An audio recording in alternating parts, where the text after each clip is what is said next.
கிறிஸ்துவுக்குள் பிரியமானவர்களே, ஆண்டவர் இயேசு கிறிஸ்துவின் நாமத்தில் விஸ்வவாணி நற்செய்தி பணி இயக்கத்தின் மூலம் ஒளிபரப்பப்படும் சிகரம் தொடும் புறாக்கள் என்ற பெண்களுக்கான பிரத்யேக நிகழ்ச்சிக்கு உங்களை அன்புடன் வரவேற்கிறோம். இந்த நிகழ்ச்சியின் ஒவ்வொரு பகுதியும் உங்கள் ஆவி ஆத்மா சரீரத்துக்கு பயனுள்ளதாக இருக்கும். சிகரங்களை தொட உதவும். வாங்க நிகழ்ச்சிக்குள்ள போலாம்.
கிறிஸ்துவுக்குள் பிரியமானவர்களே, இந்த நாளின் வேதம் அறிவோம் பகுதியில் நாம் நத்தையை குறித்து அறிந்து கொள்ள இருக்கிறோம். சங்கீதம் 58:8 மட்டுமே நத்தை என்ற வார்த்தை இடம்பெற்றுள்ளது.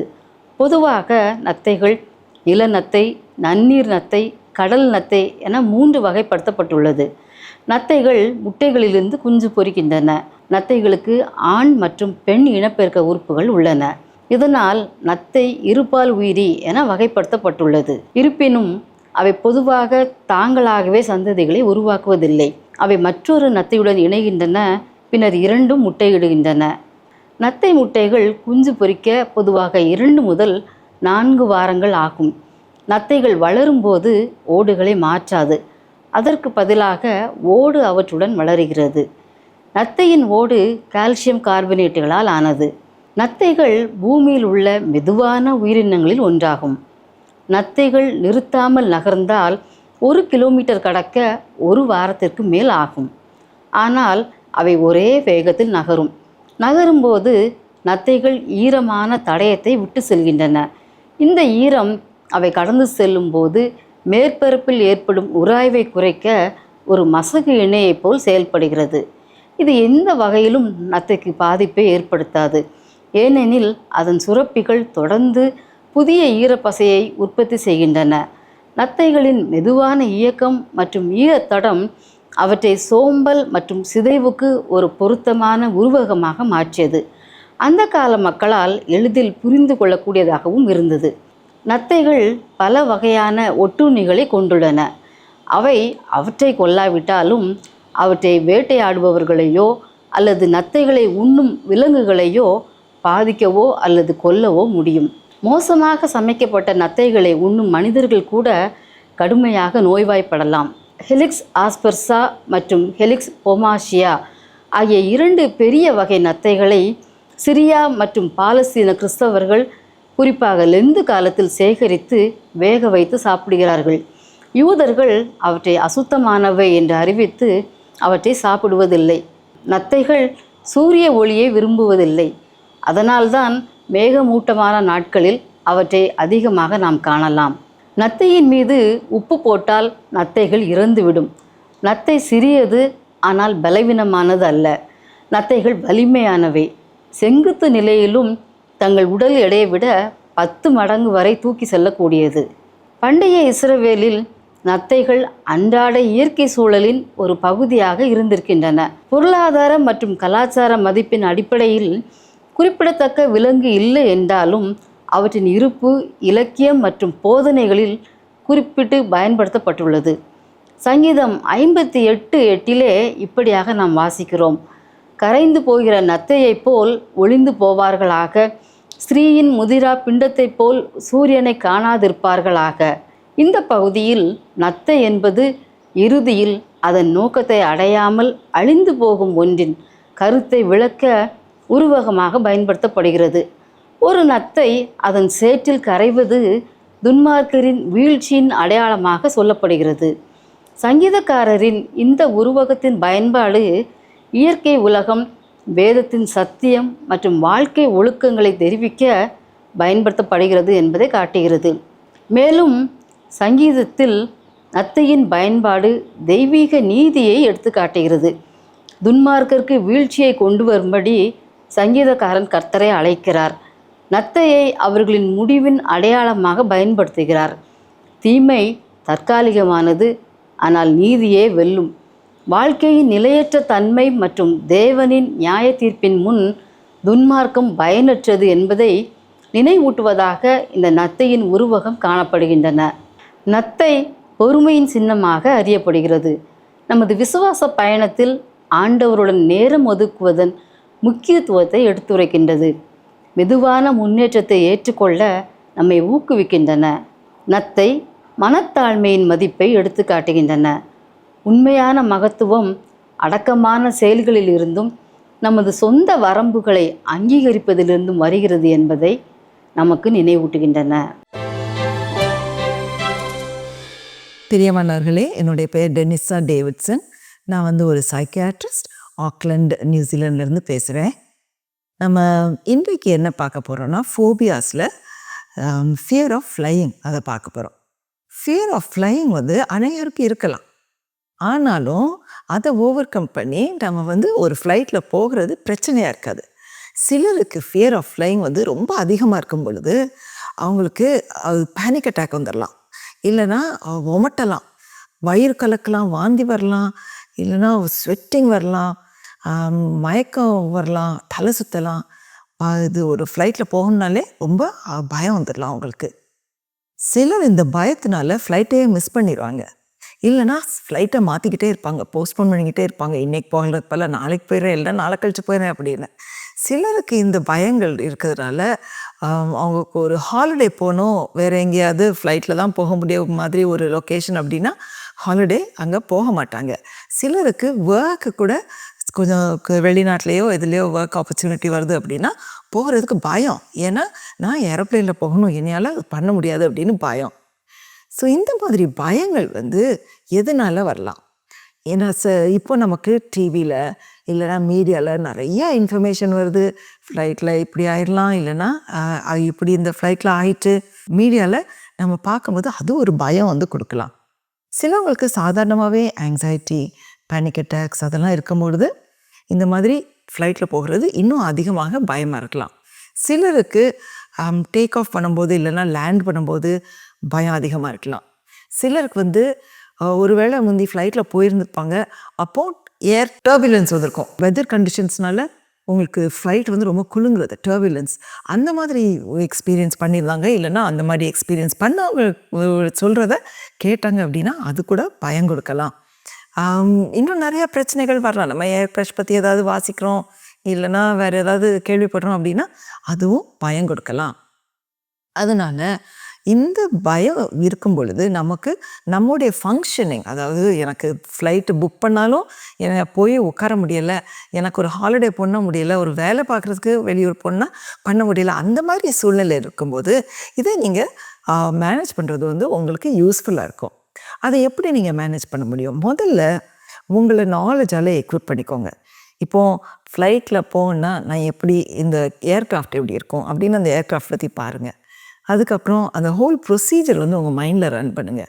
முதல்ல டிக்கெட் எடுக்கிறது, அதுக்கப்புறம் கொஞ்சம் சீக்கிரமாகவே ஏர்போர்ட்டுக்கு போகிறது. கடைசி நேரத்தில் அவசரப்பட்டு போகாதீங்க, அது உங்களுக்கு இன்னும் தான் ஆங்ஸைட்டி ஸ்ட்ரெஸ் ஆகும். ஸோ ஏர்போர்ட்டுக்கு நான் போகிறது எப்படி நான் பிளான் பண்ணுறேன், அங்கே போய் நான் லாபியில் எங்கேயாவது உட்காந்துருப்பேன்னா, அப்போது நான் வந்து என் மைண்டை டிஸ்ட்ராக்ட் பண்ணுறதுக்கு எதுவும் மேகசின்ஸ் வச்சுக்கேனா, இல்லைனா என் ஃபோனில் ஏதாவது கேம்ஸ் நம்ம ப்ளே பண்ணலாமா, இல்லைனா மியூசிக் கேட்கலாமா, அது நீங்கள் டிஸ்ட்ராக்ட் பண்ணிவிட்டு கடைசியில் ஃப்ளைட்டு செக்யூரிட்டி போகும்பொழுதோ இல்லைனா போர்டு பண்ணும்போதோ எப்படி பண்ணுறது. உங்களுக்கு ரொம்ப இந்த ஃபியர் ஆஃப் ஃப்ளையிங் உண்டுன்னா கண்டிப்பாக ஏர்லைன் ஏஜென்ட்டை சொல்லிடுங்க. உங்களுடைய ஏர் ஹாஸ்டஸ்ட்டை ஃப்ளைட்டில் ஏறும்போது சொல்லலாம், இல்லைனா முதல்ல உங்கள் ஏர்லைனுக்கு நீங்கள் இன்ஃபார்ம் பண்ணிங்கன்னா அவங்களும் கொஞ்சம் உங்களை காம் பண்ணுறதுக்கு அங்கே இன்ஃப்ளைட் வந்து அவங்க முயற்சி பண்ணலாம். சில ஏர்லைன்ஸ் வந்து இந்த மாதிரி fear of flying overcome பண்ணுறதுக்கு சில ட்ரைனிங் மாடியூல்ஸ் வச்சுருக்காங்க. இங்கே ஏர் நியூசிலாண்டில் கூட அப்படி நான் இதுக்கு சர்ச் பண்ணி பார்க்கும்போது அப்படி ஒரு மாடியூல் வச்சுருக்காங்க. சில ஏர்லைன்ஸ் அப்படி வச்சுருக்குறாங்க. ஸோ அதில் என்ன சொல்கிறாங்கன்னா, இந்த வர்ச்சுவல் ரியாலிட்டி ஹெட்செட் போட்டு நீங்கள் ஃப்ளைட்டில் இருக்க மாதிரி சிமுலேட் பண்ணி அதை ப்ராக்டிஸ் பண்ணிவிட்டு போனீங்கன்னா உங்களுக்கு அது கொஞ்சம் ஈஸியாக இருக்கும் அப்படிங்கிறாங்க. அதே மாதிரி ஃப்ளைட் சிமுலேட்டர் கேம்ஸ் இருக்குது. ஒருவேளை அந்த மாதிரி எதுவும் நீங்கள் பார்த்தீங்கன்னா உங்களுக்கு அது ஈஸியராக இருக்கலாம். ஏரோப்ளேனுக்கு உள்ளே இருக்கும் பொழுது நீங்கள் காமிங் எக்ஸசைஸ் பண்ணணுன்னா அதை ப்ராக்டிஸ் பண்ணிக்கோங்க. போன தடவை நான் உங்களுக்கு சொல்லி கொடுத்தேன்ல, ப்ரீதிங் எக்ஸசைஸ். ஸ்லோலி மூக்கிலோடி உள்ள மூச்சு எடுத்து கையை வயிறில் வச்சுட்டு வயிறு வெளியே வர்ற மாதிரி மூச்சு எடுத்துகிட்டு கொஞ்ச நேரம் ஹோல்டு பண்ணிவிட்டு அதுக்கப்புறம் திரும்ப வாயிலோடி மூச்சை மெதுவாக வெளியே விடணும். இந்த மாதிரி ப்ரீதிங் எக்ஸசைசஸ் வச்சுக்கோங்க. உங்களை டிஸ்ட்ராக்ட் பண்ணுறதுக்கு இனஃப் மெட்டீரியல்ஸ் வச்சுக்கோங்க. இந்த மாதிரியெல்லாம் நீங்கள் ப்ரிப்பேர்டாக போனீங்கன்னா, உங்களுக்கு கூட யாராவது கூட்டு போனீங்கன்னா ரொம்ப நல்லது. ஆனால் தனியாக போனீங்கன்னா கூட இப்படி ப்ரிப்பேர்டாக போனீங்கன்னா உங்களுக்கு ஈஸியராக இருக்கும். கடைசியாக உங்களுக்கு காமிங் மெடிக்கேஷன் எதுவும் தேவைன்னா நீங்கள் வந்து உங்கள் டாக்டர்கிட்ட சொல்லி மெடிக்கேஷன் ப்ரிஸ்கிரைப் பண்ணி வாங்கிக்கோங்க. சிலருக்கு ஃப்ளைட் போகிறதுக்கு முன்னால் ஒரு மணி நேரமோ 2 மணி நேரமோ அதுக்கு முன்னால் ஒரு சின்ன மாத்திரை மருந்து லோராசிபம் அந்த மாதிரி ஏதாவது நீங்கள் போட்டுக்கிட்டிங்கன்னா ஃப்ளைட்டில் உள்ளே போகிற வரை உங்களுக்கு காமாக இருக்கலாம். அதுக்கப்புறம் திரும்ப உங்களுக்கு இன்ஃப்ளைட் ஒரு டோஸ் தேவைன்னா அதை கையில் வச்சுக்கோங்க. முதல்ல டாக்டர்கிட்ட எழுதி வாங்கிடுங்க, இதுக்காக இந்த மருந்து கையில் வச்சுருக்குறாங்க அப்படின்ட்டு. ஸோ இந்த மாதிரி நீங்கள் சில ஸ்டெப்ஸ் எடுத்திங்கன்னா உங்கள் ஃபியர் ஆஃப் ஃப்ளையிங்கை ஓவர் கம் பண்ணி நீங்கள் ஃப்ளைட்டில் உங்கள் டெஸ்டினேஷனுக்கு போகலாம். So happy journey. ஜெபம் பண்ணுவோமா? அன்புள்ள ஆண்டவரே, இதை கேட்கும் கர்த்தாவே, ஒவ்வொருவரும் உம்முடைய கரங்களில் தருகிறேனப்பா. ஒவ்வொருவருடைய தேவை என்னதோ கர்த்தாவே, நீர் அதை அறிந்திருக்கிறீர். அவர்களுடைய வாழ்க்கையை கர்த்தாவே நீர் புரிந்திருக்கிறீர் கர்த்தாவே. ஆண்டவரே, அவர்கள் தேவை எல்லாவற்றையும் நீர் பூர்ணமாக அவர்கள் கர்த்தாவே அதை நீர் கொடுத்துடலாம். ஆண்டவரே, அவர்களுக்கு இன்றைய தினத்தை கர்த்தாவே ஒரு புது வழியை திறந்து கர்த்தாவே உம்முடைய ஆச்சரியமான அற்புதமான கிரியைகளை நீர் காண்பித்தரலும். ஆண்டவரே, எங்கள் ஒவ்வொருவரையும் கைப்பிடித்து நடத்தும். ஆண்டவரே, எந்த பயங்கள் எங்களுடைய மனதில் இருந்தாலும் கர்த்தாவே அதை எங்கள் வாழ்க்கை முன்னால் போகுவதை கர்த்தாவே தடுக்காதபடிக்கு நாங்கள் உம்மிடம் வந்து கர்த்தாவே தைரியத்தை பெற்றுக்கொண்டு நாங்கள் எங்கே போனாலும் எந்த இடத்தில் இருந்தாலும் இயேசு எங்களோடு கூட இருக்கிறார் என்றும் தைரியத்தில் நாங்கள் போக நீர் கிருபை தாருமாண்டவரே. எங்களோடு கூட இரும், கரம் பிடித்து எங்களை நடத்தும். இயேசுவின் மூலம் ஜெபம் கேளும் ஜீவனுள்ள பிதாவே, ஆமேன். பிரியமான சிகரம் தொடும் புறாக்கள் நேயர்கள் அனைவருக்கும் ஆண்டவர் இயேசுவின் நாமத்தில் அன்பின் வாழ்த்துக்கள். இன்னைக்கு நம்ம வேலை என்ற ஒரு தலைப்பில் நம்ம சிந்திக்க இருக்கிறோம். நீங்கள் ஆதியாகமும் 2வது அதிகாரம் 15வது வசனத்தை நீங்கள் வாசிச்சிங்கன்னா, தேவனாகிய கர்த்தர் மனுஷனை ஏதேன் தோட்டத்தில் அழைத்து கொண்டு வந்து அதை பண்படுத்தவும் காக்கவும் வைத்தார். முதல் மனிதன் ஆதாம்க்கு ஆண்டவர் வந்து ஏதேன் தோட்டத்தை பண்படுத்தக்கூடிய காக்கக்கூடிய 2 வேலைகளை கொடுக்குறார். இது ஏதோ ஒரு நாள் செஞ்சுட்டு ஒரு நாள் செய்யாமல் அப்படிலாம் இருக்க முடியாது. அன்றன்றாட செய்ய வேண்டிய வேலை, ரொம்ப கண்ணும் கருத்துமாக செய்ய வேண்டிய வேலை. அதை பண்படுத்தவும் செய்யணும், காக்கவும் செய்யணும். இந்த 2 ஒர்க்கையும் ஆதாமுக்கு ஆண்டவர் கொடுக்கறத நம்ம பார்க்குறோம். இப்போ சிருஷ்டிப்பில் நீங்கள் பார்த்தீங்கன்னா நல்ல ஒரு வேலை செட்டப்பை நீங்கள் பார்க்கலாம். வார்த்தையானவர் பேசுகிறாரு, ஆவியானவர் ஜலத்தின் மேல் அசைவாடுகிறாருன்னு போட்டிருக்குது. அங்கே ஒரு பெரிய ஒர்க் ஃபோர்ஸ் நடக்கிறத நம்ம பார்க்க முடியும். இன்னும் நீங்கள் பார்த்தீங்கன்னா இன்றைய காலகட்டத்தில் பல விதமான வேலைகள் இருக்கிறது இல்லையா? ஸ்கில்டு ஒர்க் இருக்குது, அன்ஸ்கில்டு இருக்குது, லேபர் ஒர்க் இருக்குது, ஆஃபீஸில் உட்காந்து வேலை செய்வாங்க, இன்னும் ஃபேக்ட்ரிலேயோ பலவிதமான சூழல்களில் வேலை செய்கிறவங்க இருக்காங்க. நம்ம பைபிளில் நீங்கள் வாசித்தீங்கன்னா ஆதியாகமம் 29ஆம் அதிகாரம் 18வது வசனத்தில், யாக்கோபு ராகேல் பேரில் பிரியப்பட்டு உம்முடைய எளிய குமாரத்தியாகிய ராகேலுக்காக உம்மிடத்தில் 7 வருஷம் வேலை செய்கிறேன் என்றான். இதில் பார்த்தீங்கன்னா ஒரு 7 வருஷம் ராகேலுக்காக யாக்கோபு வேலை செஞ்சுருக்கிறார். ஒரு கான்ட்ராக்ட் பீரியட் அப்படின்னு சொல்லி நம்ம பார்க்குறோம். ஸோ இதெல்லாம் பல விதமான வேலைகள். ஆனால் இந்த வேலைகள் சில சமயம் நமக்கு என்ன ஆயிரும்னா ரொம்ப கஷ்டமாயிடும்.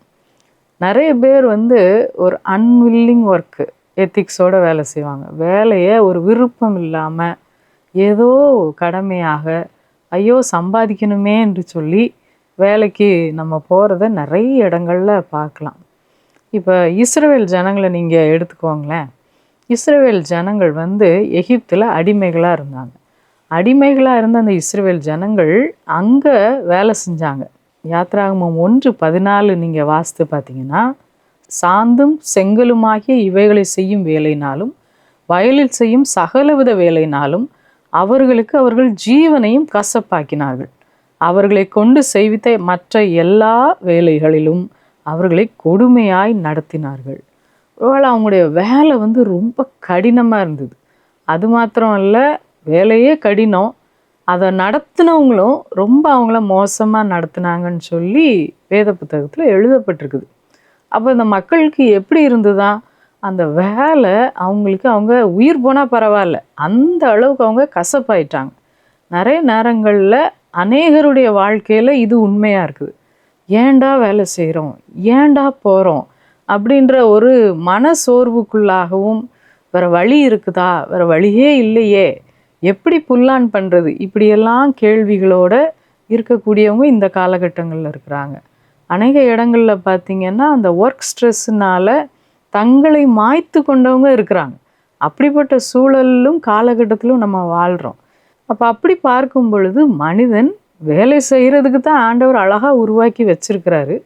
ஆனால் அது ஏன் இவ்வளவு கடினமாகுது, அதை எப்படி நம்ம சரிப்படுத்தலாம் அப்படின்னு சொல்லி இன்றைக்கி ஒரு சில காரியங்களை நம்ம பார்க்க போகிறோம். முதலாவது நீங்கள் பார்த்தீங்கன்னா, வேலையையும் நம்முடைய ஓய்வையும் எப்படி நம்ம சமமாக பாவிப்பது, இது ரொம்ப ஒரு முக்கியம். பார்த்துக்கோங்க, வேலை வேலை வேலைன்னு செஞ்சுட்டு நம்ம நமக்கு தேவையான ஓய்வை எடுக்காமல் போயிட்டோம்னாலும் அந்த வேலையில் நம்மளால் நல்லா கான்சென்ட்ரேட் பண்ணி சிறப்பாக செய்ய முடியாது. நீங்கள் யாத்ராகமும் 20வது அதிகாரம் 10வது வசனம் வாசித்தீங்கன்னா, 7ஆம் நாளோ உன் தேவனாகிய கர்த்தருடைய ஓய்வு நாள், அதில் நீயானாலும் உன் குமாரனானாலும் உன் குமாரத்தியானாலும் உன் வேலைக்காரனானாலும் உன் வேலைக்காரியானாலும் உன் மிருக ஜீவனானாலும் உன் வாசல்களில் இருக்கிற அந்நியனானாலும் யாதொரு வேலையும் செய்ய வேண்டாம், இப்படி எழுதப்பட்டிருக்குது.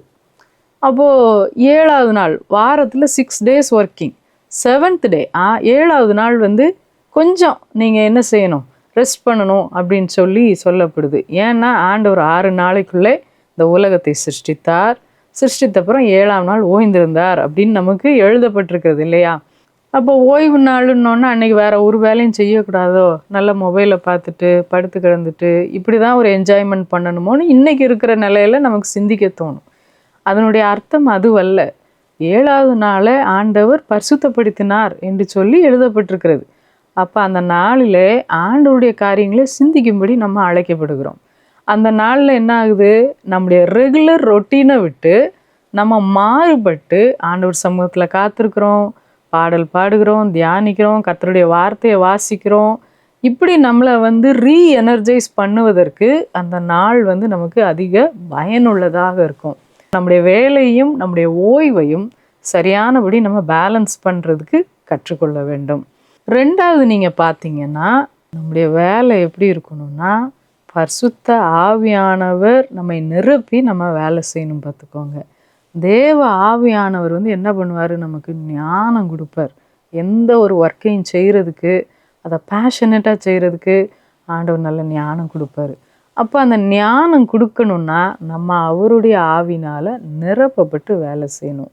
நீங்கள் வந்து யாத்ராகமம் 31வது அதிகாரத்தில் நீங்கள் 1வது வசனத்துலேருந்து நீங்கள் வாசிச்சிங்கன்னா 5வது வசனம் நான் வாசிக்கிறேன். மற்றும் சகல வேலைகளையும் யூகித்து செய்கிறதற்கும் வேண்டிய ஞானமும் புத்தியும் அறிவும் அவனுக்கு உண்டாக அவனை தேவ ஆவியினால் நிரப்பினேன். பாருங்களேன், யூகிக்கிறதற்கு, ஸ்கில்ஃபுல்லாக செய்கிறதுக்கு அவனுக்கு தேவ ஆவியானவர் தேவைப்பட்டார். இந்த பெஸ்லேல் யார்? ஆண்டோடைய ஆசரிப்பு கூடாரத்தில் இருக்கக்கூடிய வேலைகளை ஸ்கில்ஃபுல்லாக செய்யக்கூடிய ஒரு ஆள். அப்போ அந்த ஸ்கில் வந்து யார்கிட்டருந்து வருது? பரிசுத்த ஆவியானவர்கிட்டருந்து வருது. அப்போ நம்ம ஸ்கில்ஃபுல்லாக மிக நேர்த்தியாக காரியங்களை செய்யணும்னா பரிசுத்த ஆவியானவருடைய துணையோடு ஒரு வேலையை நம்ம செய்ய வேண்டும். மூன்றாவது நம்ம பார்த்திங்கன்னா, நம்முடைய வேலையில் நம்ம ரொம்ப சிறப்பாக செய்கிறதுக்கு புது புது யுக்திகளை நம்ம படிச்சுக்கிடணும். நியூ ஸ்கில்ஸை படிக்கணும். ஈவன் நம்ம செய்கிற ஒர்க் செட்டப்பை தாண்டி நம்ம புதிய காரியங்களை நம்ம கற்றுக்கொள்ளணும். அது நமக்கு நல்ல ஒரு மாற்றத்தை கொண்டு வரும். ஏன்னா நம்ம செய்கிற வேலையே செய்துட்ருக்கோன்னு வச்சுக்கோங்களேன், அது கொஞ்சம் போர் அடிக்க தான் ஆரம்பிக்கும். ஆனால் அதே இடத்துல வந்து அந்த வேலைகளின் மத்தியில் ஒரு மாற்று காரியத்தை நம்ம கற்றுக்கொண்டோன்னா அது ரொம்ப நமக்கு இன்ட்ரெஸ்டிங்காக இருக்கும். நிறைய நியூ ஸ்கில்ஸை வந்து தாவீது அரசனாக இருந்தபோதும் டெவலப் பண்ணார், அரசன் ஆகிறதுக்கு முன்னாடியும் டெவலப் பண்ணார். தாவீது நல்லா வந்து கவன்கல் எறிகிறதுல ரொம்ப சிறந்தவர் நமக்கு தெரியும். அந்த கவன்கல்லால் கோலியாத்தையே அடித்தார்னு நமக்கும் தெரியும். ஆனால் அதையே ஒரு பெர்ஃபெக்ட் ஸ்கில்லாக தன்னுடைய சேவகர்களுக்கு அவர் கொண்டு போனார். பாருங்களேன், அதை நினைக்கும் போது எனக்கு ஆச்சரியமாக இருந்தது. அதில் இன்னும் ரொம்ப சிறப்பு என்னென்னா, வலது கையிலையும் எறிவாங்களாம், இடது கையிலையும் எறிவாங்களாம். ரொம்ப இன்ட்ரெஸ்டிங்காக இருக்குது. அதே போல் அம்பு எய்வது வலது கையிலையும் செய்வாங்க, இடது கையிலையும் செய்வாங்க. இப்படி புது புது யுக்திகளை தாவீது அரசன் படித்து கொண்டான். நம்ம எவ்வளோ படிக்கணும் இல்லையா? இன்றைக்கி வந்து ஒரு பறந்து விரிந்த உலகம். நம்ம வந்து என்றைக்குமே நாம் கற்றுக்கொள்வதை நிறுத்தவே கூடாது. ஏன்னா நம்ம எவ்வளவுக்கு எவ்வளவு கற்றுக்கொள்கிறோமோ அவ்வளவுக்கு அவ்வளவு நல்லது. இன்றைக்கி வந்து ஒரு பறந்து விரிந்த உலகத்தில் இருக்கிறோம். அப்போ நம்மளை புது புது யுக்திகளை கொண்டு டெவலப் பண்ணி கொள்வது நமக்கு நல்லது. நீங்கள் 4வது பார்த்தீங்கன்னா, நம்ம செய்கிற வேலையை அன்போடு செய்யணும். இது நிறைய நேரம் நம்ம வந்து மறந்து போகக்கூடிய ஒன்றாக இருக்குது. ஏதோ கடமையாக செய்துட்டு எல்லாம் இன்ட்ரெஸ்டிங்காக செய்வோம், எல்லாத்தையும் நம்ம ஸ்கில்ஃபுல்லாக செய்வோம். கடைசியில் மெயின் ஃபேக்டர் அன்பு இல்லாமல் செஞ்சுருவோம்.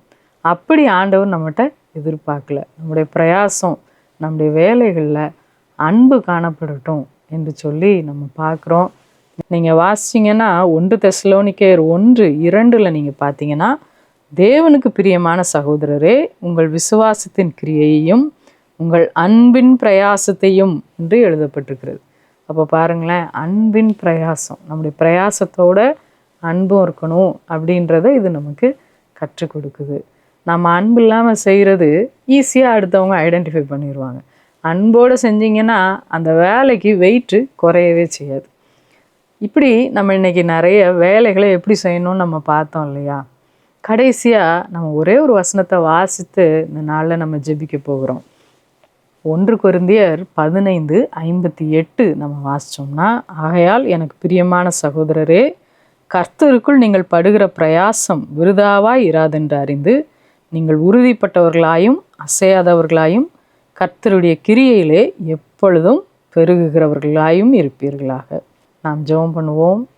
எங்களை அதிகமாய் நேசிக்கிற அன்பின் தகப்பனே, இந்த நாளிலும் வேலையை குறித்து ஒரு சில காரியங்களை சிந்திக்க ஆண்டவர் எங்களுக்கு கிருபை கொடுத்தீர். எங்களுடைய வாழ்க்கையில் ஆண்டவரே, வேலைகளை நாங்கள் செய்யும்போது கடமையாக அல்ல, எங்களுடைய இருதயத்தின் ஆழத்திலிருந்து மனப்பூர்வமாய் செய்ய எங்களுக்கு கிருபை தாரும். புதிய யுக்திகளை நாங்கள் கற்றுக்கொள்ள கிருபை தாரும். பரிசுத்த ஆவியானவரால் நிரப்பப்பட்டு நாங்கள் வேலை செய்ய கிருபை தாரும் சுவாமி. ஆண்டவரே, இன்னும் அன்போடு செய்ய எங்களுக்கு பலன் தாரும். எல்லாவற்றுக்கும் மேலாக உம்முடைய கிருபையினால் மூடப்பட்டு எங்களுடைய பிரயாசங்களுக்கு பலன் உண்டு என்ற நம்பிக்கையோடு செய்கிறதற்கு எங்களுக்கு பலன் தர வேண்டுமா நாங்கள் ஜெபிக்கிறோம். வேலை வேலை என்று சொல்லி ஆண்டவரே நாங்கள் வேலையிலேயே மூழ்கி போகாதபடிக்கு எங்களுடைய வேலைகளின் மத்தியிலே நாங்கள் எடுக்க வேண்டிய ஓய்வையும் சரியானபடி எடுக்க, அதிலே நாங்கள் கண்ணும் கருத்தும் உள்ளவர்களாக இருக்க கிருபை தர வேண்டுமா நாங்கள் ஜெபிக்கிறோம். இயேசுவின் மூலம் வேண்டிக் கொள்கிறோம் பிதாவே, ஆமேன்.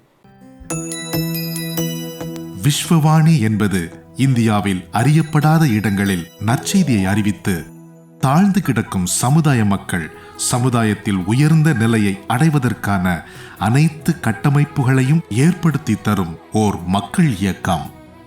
குடி, விபச்சாரம் என மனிதர்களை அழித்தொழிக்கும் பாவங்களிலிருந்து அவர்கள் நிலையான விடுதலையை பெற்றுக்கொள்வதற்கான வழிமுறைகளை அறிவித்து, கல்வி அறிவு புகட்டி, கைத்தொழில்களை கற்பித்து, சமுதாயத்தின் சக மனிதர்களைப் போல அவர்களும் தலை நிமிர்ந்து வாழ வழி செய்யும் ஓர் அன்பின் ஐக்கியம். ஒரு கிராமத்தை பொறுப்படுத்து மாதந்தோறும் 4000 ரூபாய் அன்பின் ஈகையாக கொடுப்பதின் மூலம் ஓர் சமுதாயம் நம் கண்முன்னே மலர்வதை நீங்கள் பார்க்க முடியும். அவர்கள் ஆராதிக்கவும் தங்கள் சமுதாய மறுமலர்ச்சிக்கான திட்டங்களை தீட்டவும் ஓர் ஆராதனை கூடத்தை ஏற்படுத்தி தருவதற்கு எங்களை நீங்கள் தொடர்பு கொள்ளலாம். சிறுவர்களுக்கான கல்வி செலவை ஒவ்வொரு மாதமும் ரூபாய் 1500 கொடுப்பதின் மூலம் பொறுப்பெடுக்கலாம். இந்திய தேசத்தின் வலிமையான கிராமங்களை உருவாக்க, அடிமைத்தனங்கள் இல்லாத சமுதாயத்தை கட்டமைக்க அன்பின் இதயங்களாக நாம் ஒன்று சேர்ந்து உழைப்போம். ஆண்டவர் உங்களை ஆசீர்வதிக்கட்டும். கூடுதல் தகவல்களுக்கும் அன்பின் தொடர்புகளுக்கும் நீங்கள் தொடர்பு கொள்ள வேண்டிய தொலைபேசி எண்கள் திரையில் காண்பிக்கப்படுகின்றன. உங்கள் அன்பின் ஈகைகளை ஆன்லைன் பரிவர்த்தனை மூலம் செலுத்த வங்கி கணக்கு எண்களும் கீழே தரப்படுகின்றன. பிரத்யேகமாக தரப்பட்டிருக்கும் QR கோடையும் நீங்கள் ஸ்கேன் பண்ணிக் கொள்ளலாம். உங்கள் ஜெபங்களாலும் ஈகைகளாலும் இந்தியாவை ஆசீர்வதிக்கும் உங்களை ஆண்டவர் அளவில்லாமல் ஆசீர்வதிப்பாராக. இந்த நிகழ்ச்சி உங்களுக்கு ஆசீர்வாதமாக இருந்திருக்கும் என்று விசுவாசிக்கிறோம். நீங்கள் பெற்ற ஆசீர்வாதங்களையும் உங்கள் ஜெப தேவைகளையும் திரையில் காணும் எண்கள் மூலம் எங்களுக்கு தெரியப்படுத்துங்கள். வாட்ஸ்அப் மூலமாகவும் தெரியப்படுத்தலாம். ஆண்டவர் தாமே உங்களை ஆசீர்வதிப்பாராக.